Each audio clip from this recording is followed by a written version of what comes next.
Hello, my name is Helium Lemon, and welcome to something totally new. This is Space Funeral.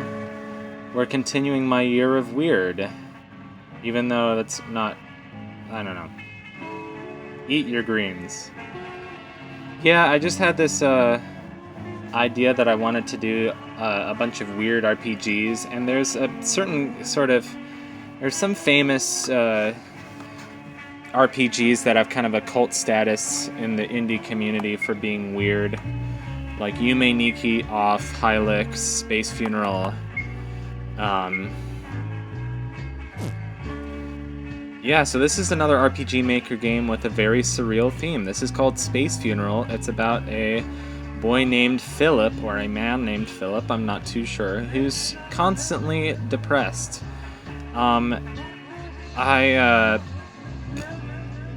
I recorded this once and then realized that I had OBS just set to record the center of the screen, which is what I've been doing for Broken Sword, because Broken Sword is like this little window that I have to center in the... I have to put it in the exact center of the desktop. But this is one of those games that like kind of blows up your screen, but in reality it's just playing on like a tiny corner of your screen, but I had to reset it. So that, at least, I've never played this before, but that at least gave me a nice idea of what's going on, because the first time I was playing through this I was like, what is going on? I've heard of this game. This game is like one of those games that's kind of known because of Vinny. So Vinny plays lots of weird games. He played Hylix. He played this game. I will listen to your song. Sometimes you may find special items which can make or break a battle. They will inflict large damage on the right type of foe. Criminals are a cowardly and superstitious lot. They are weak against Bibles. Animals are easily confused. You can throw them off with magic eye pictures. Ghosts are very sentimental. They are easily affected by old movies. I've heard of a mysterious item called Purple Drank. Who knows what it does? This is so bizarre that I'm reading about Purple Drank in this game, because just yesterday I was reading about Lean, which is the same thing as Purple Drank, aka Texas tea. People mix cough syrup with soda and alcohol and they get high. It's a very strange thing. And I was like, okay. Alright. Don't do drugs, kids. Drugs can really mess up your brain. Although I do have a lot of good friends who do pot. So, just be careful. That's all I'll say. You know, I won't judge you if you do pot. It does smell. But, you know, I've learned that people do pot, they, you know, like, take a big breath, and then they blow it outside the house. You know... Anyway. Speaking of pot, this game is very psychedelic. I was expecting weird and surreal, certainly, and kind of Lynchian, you know, but I was not expecting the soundtrack to be so groovy. It's like, it's this kind of 60s California psychedelia that is similar to Hylix, but it, like, grooves a lot harder than Hylix, and I feel like, oh yeah, I'm about to go to the beach with some cool California girls in the 60s, and we're gonna eat hot dogs and maybe smoke pot. No, I'm kidding. I got pot on the brain. These are skull crabs. How do you know this game developer wasn't on pot? I don't know anything. It is kind of an easy RPG so far. That's what I'm seeing. I do like games, RPGs that are more focused on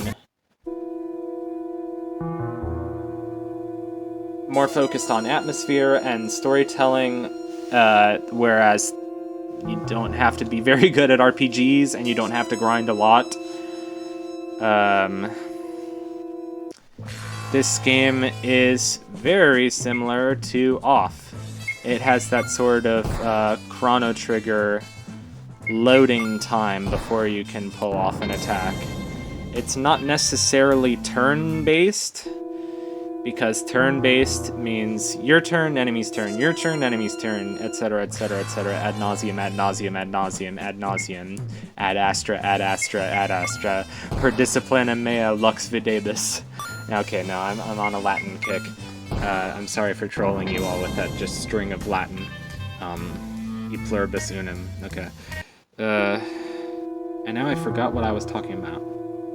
Oh yeah, Chrono Trigger. Yeah, it's the same sort of mechanic as Chrono Trigger, where it's like, it's not your turn, then enemy's turn, then your turn, then enemy's turn. It's like you get your turn a set amount of time after a set amount of time passes. So you can't just spam, of course, but you can,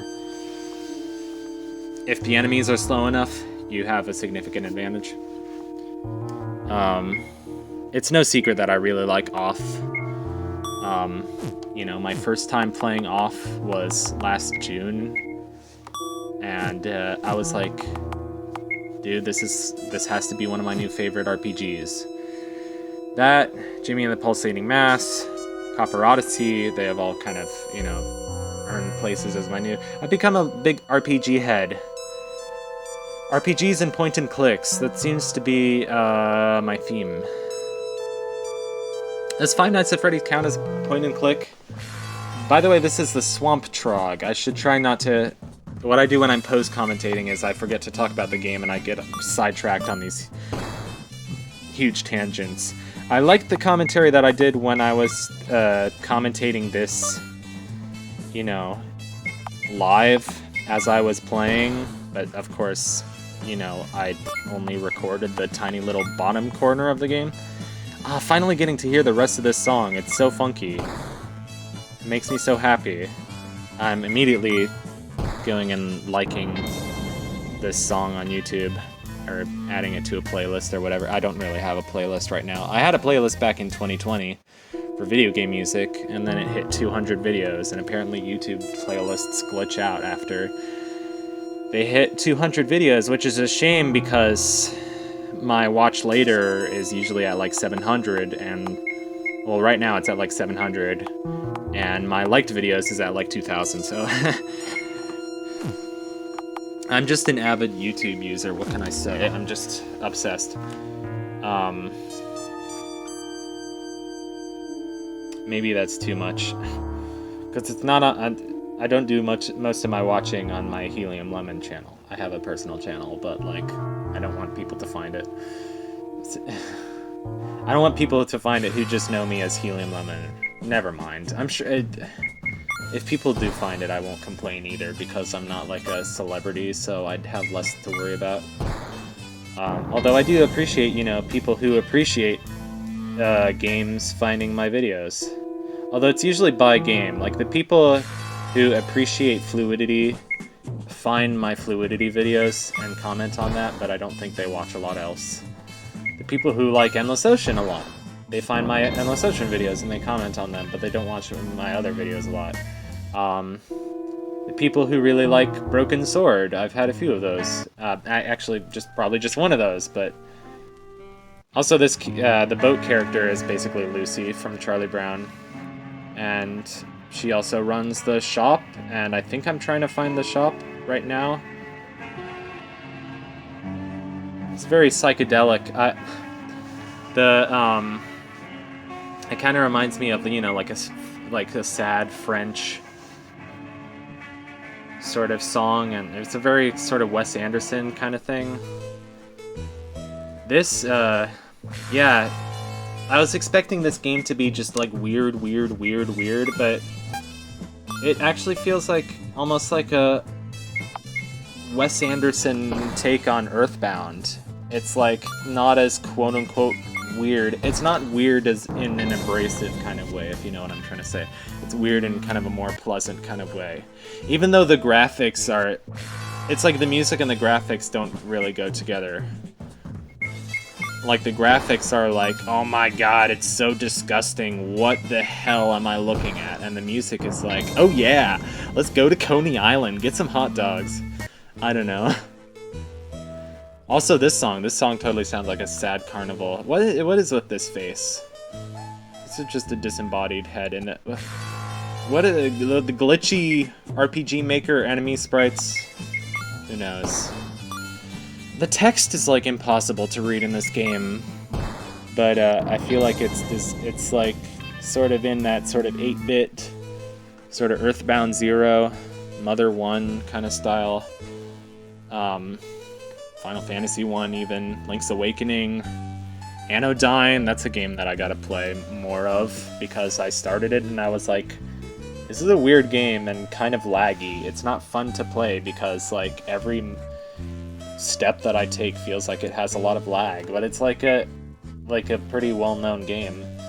Not a well-known game, but like a pretty important game in the indie scene. And Anodyne 2 looks kind of cool, although it's totally different. I like Anodyne 1 is like more like Link's Awakening, and Anodyne 2, as far as I can tell, is more like a 3D Zelda game. So, of course, I don't play a lot of 3D games on my computer because I don't have a controller, and so I mostly like point-and-click stuff. And RPGs stuff that only involves arrow keys and a few simple button presses. I tried playing FNAF 3, and I've just found that I was not good enough at precise mousing. So I suck at FNAF 3. So I'm not going to try another FNAF game for a while.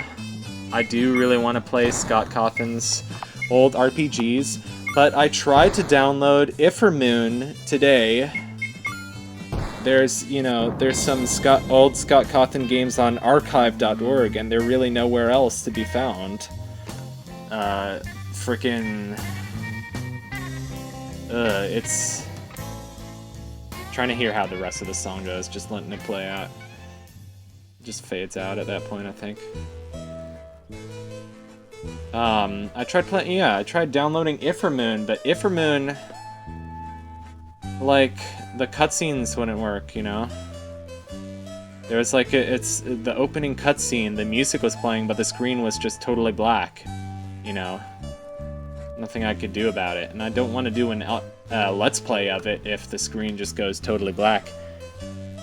The title screen wouldn't work either. It was like this beautiful picture of a planet, like Earth in the background, and then it's supposed to like pan over and show all the characters. Also, 2 party members, Philip and Leghorse. Oh yeah, I was saying, yeah, it's in kind of an 8-bit style, but the text is really grodulated, so and yes, grodulated, that is not a real word, but it's a word invented by Homestar Runner. The text is really hard to read, but I've gotten a bit more used to it now. But what happened is Philip got to level 6, and then he got to level 7.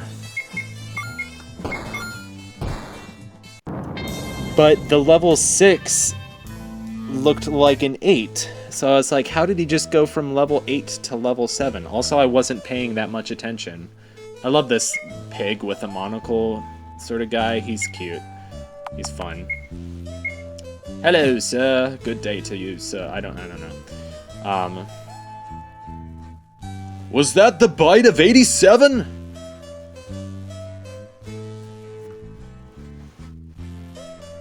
Just stop. Yeah, but this game is so weird. I was like, oh my god, can you de-level? Does the level system work in reverse? I was like, you know, because once the game sets up a weird tone, you expect weird. But no, I was just dumb. I couldn't read the numbers. Also all the S's look like G's, because the pixel text is not that great. It probably looks better if it's in a tiny window, but blown up it looks just grodulated. All the S's look like G's. It's really hard to read.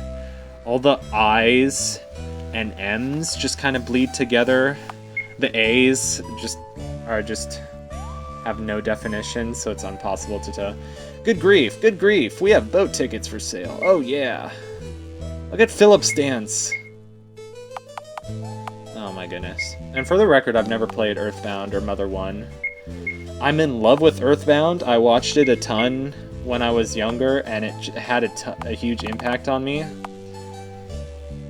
But you know, I never got it on Wii U, and from what I hear, it's pretty hard and unfair at certain points. You know, not that I'm bad at video games. I'm average at video games, but very stubborn sometimes. So, you know, sometimes I can accomplish challenges just through being stubborn, and I'm rambling and rambling and rambling. So I really hope to see you in the next part of Space Funeral, because this game promises to be a very interesting adventure. Goodbye.